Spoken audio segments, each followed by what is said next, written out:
आज विश्व यकृत दिन के उपलक्ष्य में लीवर इंस्टीट्यूट के द्वारा प्रायोजित इस कार्यक्रम में मेरे साथ मंच पर उपस्थित दिल्ली के उपराज्यपाल श्रीमान विनय कुमार सक्सेना जी, दिल्ली की मुख्यमंत्री सम्माननीय रेखा गुप्ता जी,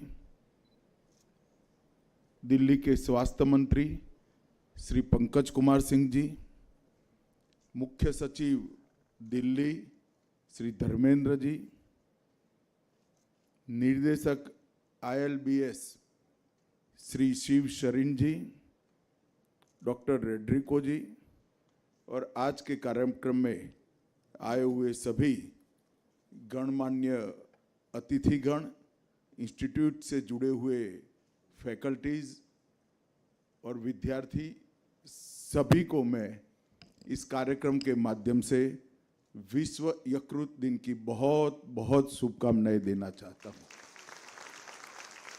भैया आप फ्रेम सेट कर जरा इस ओर आ जाइए, मैं यहीं खड़ा रहने वाला हूं, कोई फ्रेम डिस्टर्ब नहीं होगी आपकी, प्लीज जरा सहयोग करिएगा।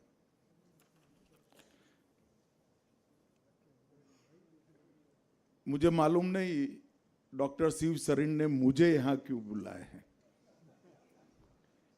क्योंकि मैं भारत सरकार में गृह मंत्रालय देखता हूं, कॉर्पोरेशन देखता हूं और आज स्वास्थ्य से जुड़ा हुआ विषय है, मगर मैं क्यों आया हूं ये मैं जरूर बताना चाहता हूं। शायद इन्होंने निमंत्रण क्या सोच कर दिया मुझे मालूम नहीं है, परंतु सवाल ये भी उठता है मैंने निमंत्रण का स्वीकार क्यों किया। मैं एक मेरे जीवन का अनुभव साझा करने के लिए यहां आया हूं। मित्रों, 2020 के मई महीने से आज तक मेरे जीवन में मैंने बहुत बड़ा परिवर्तन किया है। शरीर को जितनी चाहिए इतनी नींद, शरीर को जितनी चाहिए इतना पानी और शरीर को जैसा चाहिए ऐसा आहार और नियमित व्यायाम से मैंने मेरे जीवन में बहुत कुछ हासिल किया और ये अनुभव को साझा करने के लिए मैं आया हूं। मैं आपको बता सकता हूं कि ये 4.5 साल के समय में मैं आज करीब करीब सभी एलोपैथिक दवा और इंसुलिन से मुक्त होकर आपके सामने खड़ा हूं। और आज विश्व यकृत दिन पर भी मैं देश भर के विशेषकर सभी युवाओं को,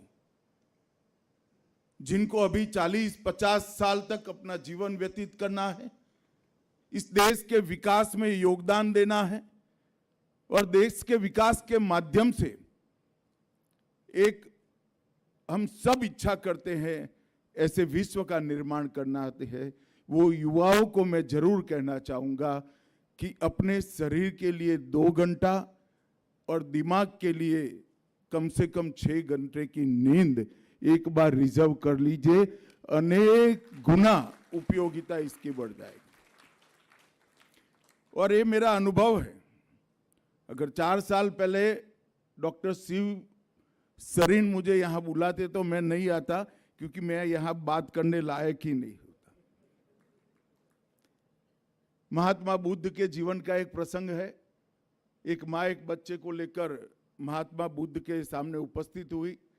उसने कहा, महात्मा जी बेटा बहुत गुड़ खाता है, तो आप जरा उसको समझाइए, निश्चित मात्रा से ज्यादा कोई भी चीज खाना शरीर के लिए फायदे कारक नहीं होता है। तो महात्मा बुद्ध ने कहा कि सप्ताह के बाद आइए। एक सप्ताह के बाद माँ फिर से आई और बुद्ध ने बेटे को समझाया कि आप ज्यादा गुड़ मत खाइए, इससे हानि होती है। फिर माँ से रहा ना गया, उसने पूछा कि आपने यही बात एक सप्ताह पहले क्यों नहीं की? तो उन्होंने कहा, माताजी मैं स्वयं ही बहुत गुड़ खाता था, तो गुड़ छोड़कर बेटे को नसीहत देना चाहता था। तो मेरी भी स्थिति कुछ ऐसी ही है।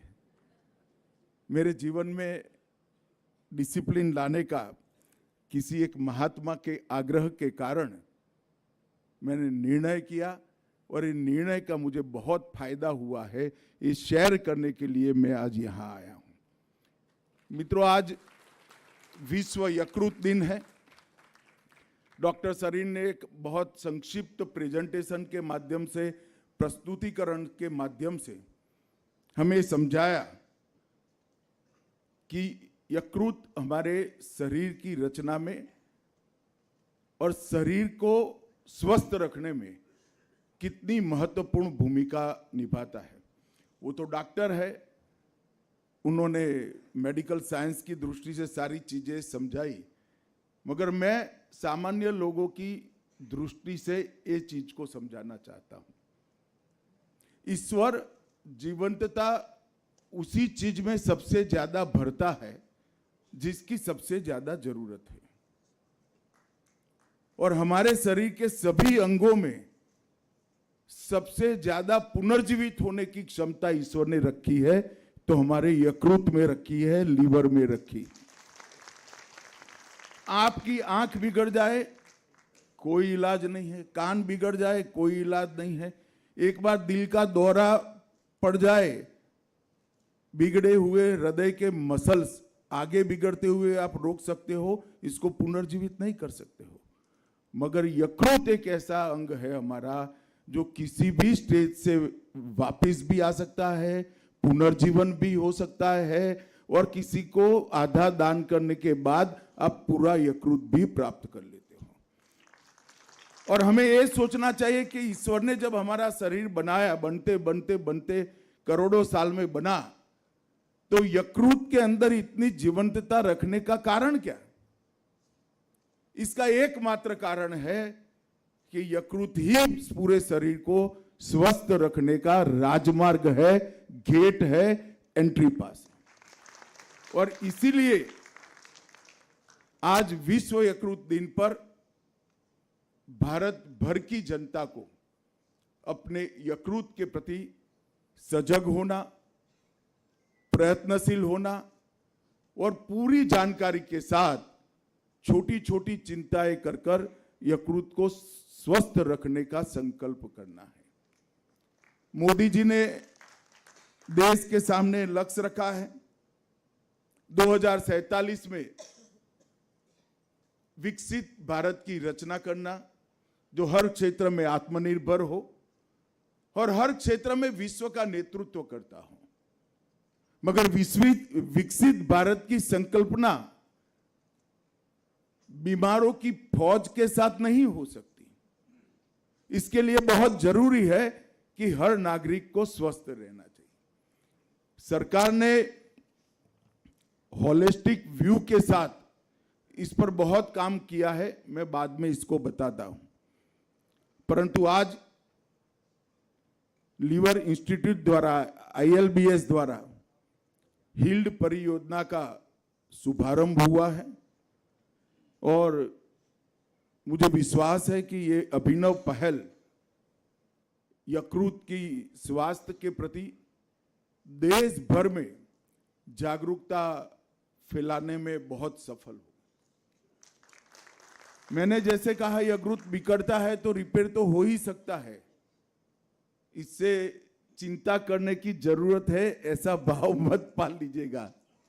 जरूरत है हमारा यकृत ही बीमार न हो, और अगर लीवर बीमार नहीं है तो हम भी स्वस्थ रहेंगे। इसके लिए प्रिवेंटिव मेजर्स लेने के लिए और उसको जागरूकता फैलाने के लिए ये हील्ड का आज शुभारंभ हुआ है।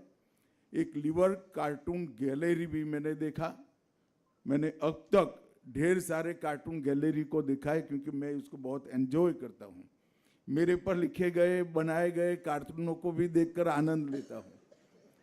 परंतु मैंने पहली बार लीवर के प्रति सजग करने के लिए इतने सारे कार्टूनिस्टों ने विश्व भर में प्रयास किया है, उसको संकलित कर कर यहाँ पर डॉक्टर सरीन ने रखा है। मैं उनको बहुत बहुत साधुवाद देता हूँ। और लीवर के लिए काम करने वाले 3 लीवर चैंपियन को भी यहाँ पर सम्मानित किया गया, ये भी एक बहुत शुभ निष्ठा है।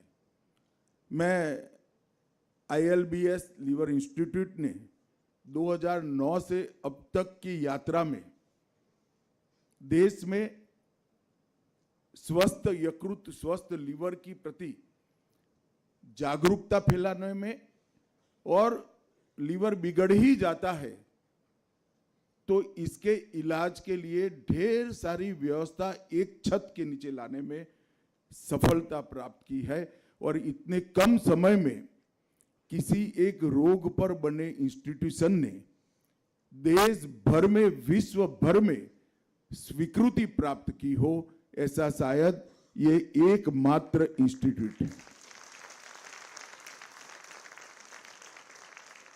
पूरे एशिया में वायरल हेपेटाइटिस के लिए ये पहला और विश्व में दूसरा केंद्र है। ये हम सब के लिए सम्मान का विषय है। WGO द्वारा उसको मान्यता भी प्राप्त है। कई प्रकार के यकृत के रोगों का यहाँ पर एक ही रूप के नीचे, एक ही छत के नीचे इलाज होता है। मैं हमारे कई कार्यकर्ताओं की तबीयत देखने के लिए यहाँ आया हूँ। कॉम्प्लिकेटेड से कॉम्प्लिकेटेड सर्जरीज यहाँ बहुत सरलता से किया जाता है और अनुभव सिद्ध हाथों के द्वारा किया जाता है। और डॉक्टर अब्दुल कलाम ने ठीक ही किया था, सबसे बड़ी चीज स्माइल है जो यहाँ हमेशा के लिए उपलब्ध है। मित्रों, मैं फिर से एक बार आज के दिन पर पानी, शुद्ध शरीर को उपयोगी आहार और पर्याप्त नींद पर और नियमित व्यायाम पर बहुत थ्रस्ट देना चाहता हूं, क्योंकि मैंने मेरे जीवन में इसका अनुभव किया है। मेरे काम करने की क्षमता, मेरी सोचने की क्षमता, मेरी निर्णय लेने की क्षमता और पूरे दिन देश और समाज के लिए योगदान करने की क्षमता में खासी बढ़ोतरी हुई है। ये मेरे खुद का अनुभव है। लीवर को बिगाड़ने में किन किन चीजों का बहुत बड़ा रोल होता है उसको यहाँ बहुत बताया गया है, तो मैं बाकी सारी चीजों को बात नहीं करना चाहता हूँ। सिर्फ एक बात पर बात करना चाहता हूँ कि हर एक व्यक्ति ने रेगुलर मेडिकल चेकअप के वक्त विटामिन ई का भी ढंग से ख्याल कर लेना चाहिए, क्योंकि बहुत कम लोग विटामिन ई का टेस्ट कराते हैं। B12 और डी का टेस्ट कराते हैं, मगर विटामिन ई का टेस्ट नहीं कराते हैं, तो उसका भी ख्याल करना चाहिए। हमारा वेदों का वाक्य है, आहार ही औषधि है। यही थीम को आज पूरा विश्व स्वीकार कर इस पर आगे बढ़ रहा है। ये हमारे लिए बहुत हर्ष का विषय है। मित्रों, 2014 से 25 तक ये 11 साल के अंदर मोदी जी के नेतृत्व में भारत सरकार ने हमारे देश के नागरिकों को एक होलिस्टिक व्यू के साथ स्वस्थ बनाने के अनेक विध कार्यक्रम करे हैं। मगर हम हर एक योजना को, हर एक उपाय को आइसोलेशन में देखते हैं, तब मालूम नहीं पड़ता है कि कोई एक व्यक्ति, कोई एक नेता पूरे होलिस्टिक व्यू के साथ इसको चिंता कर 10 साल में एक संपूर्ण पद्धति, कंप्लीट सिस्टम खड़ी करता है, जो देश 130 करोड़ की हमारी नागरिकों के लिए एक कंप्लीट सिस्टम बनती है। मैं थोड़ा डिटेल बात करना चाहता हूं। जब हर महिला के घर में धुएं वाले चूल्हे की जगह गैस दिया, तब किसी को मालूम नहीं था कि ये आरोग्य से जुड़ा हुआ है। उसका फेफड़ा, उसकी आंखों की ज्योति इसको सुरक्षित करने का काम किया। जब हर घर को शौचालय देने का निर्णय किया, 15 करोड़ शौचालय बन गए। किसी को मालूम नहीं था ये नागरिकों के स्वास्थ्य के साथ जुड़ी हुई समस्या है, जिसका निराकरण आ रहा है। जब उन्होंने कहा कि आयुष का महत्व जीवन में समझिए, तब भी किसी को मालूम नहीं था कि ये वही लड़ी की एक कड़ी है। आज बीमार हो ही न हो, हम बीमार ही न हो, इस प्रकार की जीवन पद्धति विकसित करने का काम आयुष कर रहा है। और अब बड़े बड़े एलोपैथिक अपनाने वाले अस्पताल भी अपने यहाँ आयुष का विंग खोल रहे हैं। इसका मतलब है कि इसको स्वीकृति मिल रही है। जब विश्व योगा दिन की कल्पना की गई, तब भी किसी को मालूम नहीं था इसका मानसिक और शारीरिक स्वास्थ्य के साथ क्या जुड़ा है। जब खेलो इंडिया और फिट इंडिया की मूवमेंट चालू की गई, तब भी किसी को मालूम नहीं था कि इसका स्वास्थ्य के साथ सीधा संबंध है। हर घर नल से जल, फ्लोराइड विहीन पानी हर घर में पहुंचाने से स्वास्थ्य का कितना लाभ होता है, ये कम से कम इस सभागार में बैठे हैं वो तो बहुत अच्छी तरह से समझ सकते हैं। इसके साथ साथ ये सब करने के बाद अगर बीमार हो ही जाते हो तो जो संपन्न है वो तो अपने रास्ते ढूंढ लेता है, मगर 70 करोड़ गरीबों के लिए बीमारी शरीर के लिए नहीं, इनके बच्चों के भविष्य के लिए भी अभिशाप होती थी, क्योंकि ये खर्चा वो कर ही नहीं पाते थे। आज देश के 70 करोड़ लोगों को 5 लाख तक के इलाज में कानी पाई भी खर्च करने की जरूरत नहीं। और 70 साल से ज्यादा आयु वाले किसी भी नागरिक को अपने इलाज के लिए 5 लाख तक कोई खर्च करने की जरूरत नहीं। इसके ऊपर भी कई राज्य सरकारों ने व्यवस्था करी है।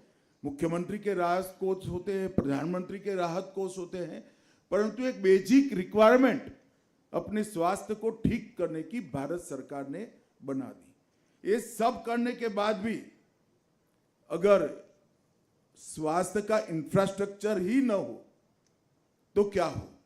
इसके लिए 65,000 करोड़ खर्च कर कर आयुष्मान मंदिर, मतलब हर पीएससी सीएससी को एक कंप्लीट यूनिट बनाने के लिए भारत सरकार ने व्यवस्था की। फिर ये सब करने के बाद दवाइयाँ इतनी महंगी होती है कि क्या करें, तो जेनरिक दवाइयों का जन औषधि केंद्र बनाकर आज 15,000 से ज्यादा जन औषधि केंद्रों का एक जाला बुनकर 80% तक अच्छी दवाइयां दी।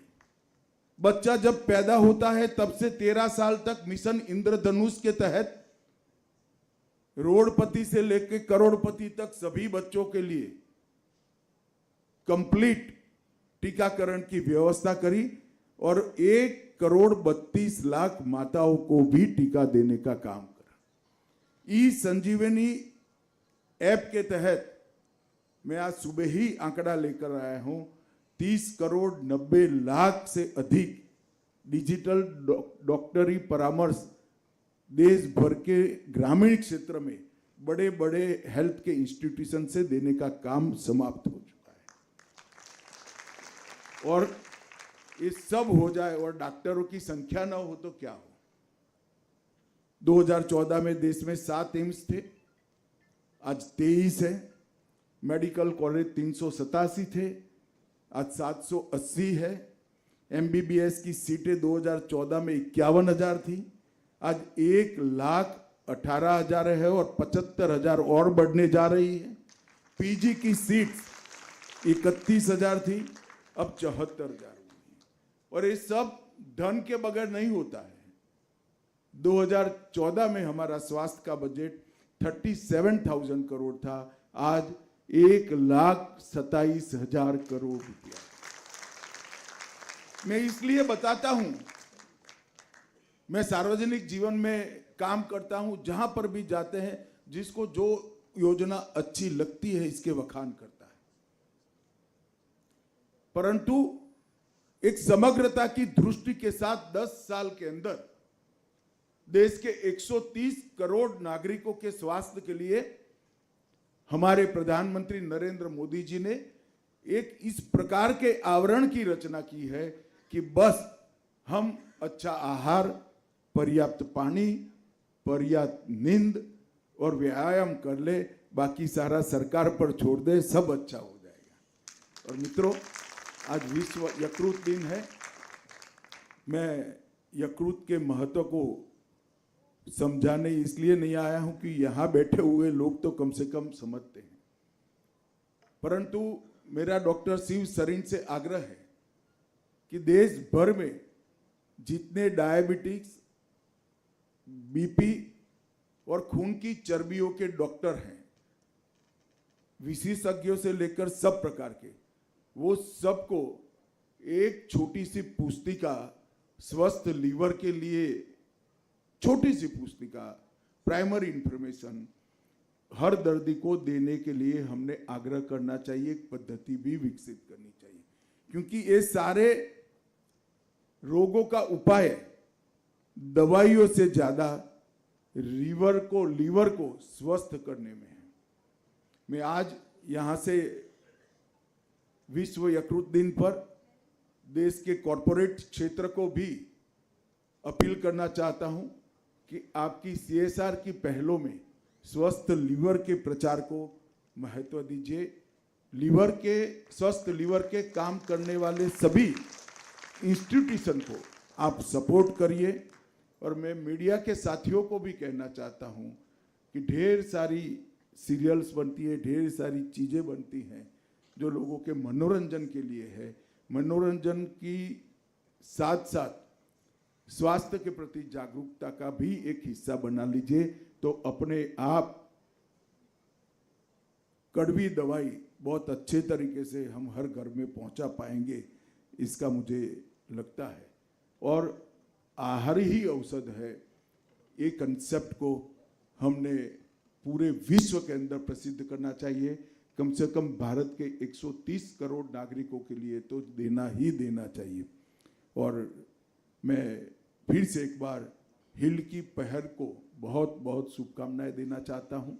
ये इंस्टीट्यूट ने देश भर की सभी एम्स के साथ जुड़कर देश भर के सभी प्रमुख सरकारी अस्पतालों के साथ जुड़कर लीवर के रोगियों के गाइडेंस की व्यवस्था करनी चाहिए और इसके लिए जागरूकता भी व्यवस्था करनी चाहिए।